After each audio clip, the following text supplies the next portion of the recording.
Yeah. We get $30. You got it. Thank you, bro. So yan, bibili tayo ng live bait dito.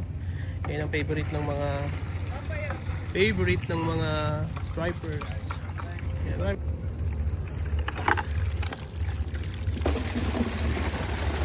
Ako, sayang yan, no? Nalaglag. Here you go, sir.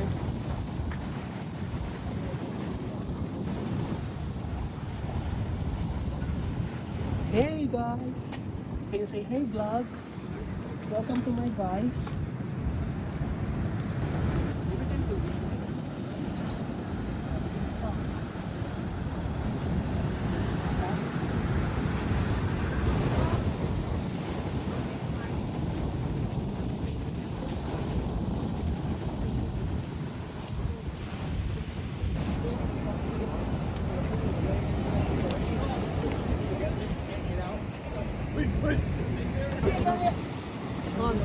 On, baby.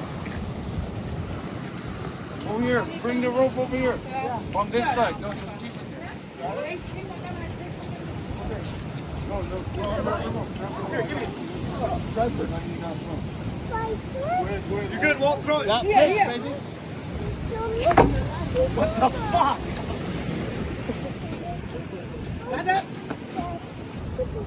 No? Hey, no, dude, you need to let them Experience, ride. you don't know how to do this. What is this? Yeah. Guess what? You got caught. Thank you. Pull the fish out. Put your rods. Pull the fish out. Dude, it was underwater. It was underwater the whole time. We're on the piling still. It's swirl. That's why you need a small hook too. Oh, we have the heavier one like that. Is it the net like that? No. That's heavy. Oh, yeah. Yeah. Thank you. Alright, guys. You gotta get the hook out. Good job. You better keep the fish away from the head. If you want to keep it. Thank you, sir. Thank you. Guys, luto na yung striper bass natin. So, binake natin to. At nagyari ng bacon sa ibabaw tsaka butter. Sibuyas, kamatis, luya. Konting seasoning. So, yung isang Pilipino dun sa Pacific ay nagsabi ng ganitong recipe. Try natin. Siyempre yung bacon, alam naman natin lasa niyan eh. Yung striper bass na yung tikman natin. Taba niya. Tinanggal ko yung ulo guys, tsaka yung butot kasi sisigang ko yung bukas. Grabe, tignan nyo yung ano guys, oh, yung laman. Grabe, lalaway ako. Ang bango, lagyan rin ng konting butter. Ito yung butter niya. Ayun, oh. First bite, oh.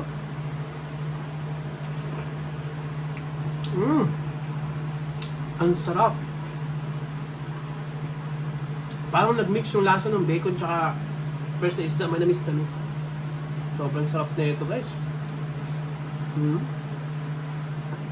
Napakasariwa ng laman niya, oh. Iba ang lasa ng sariwang striper guys. Striper bass. Lalo pag hindi ganun kalaki guys. Sarap. Bacon. Nalo. Panantay, kanin.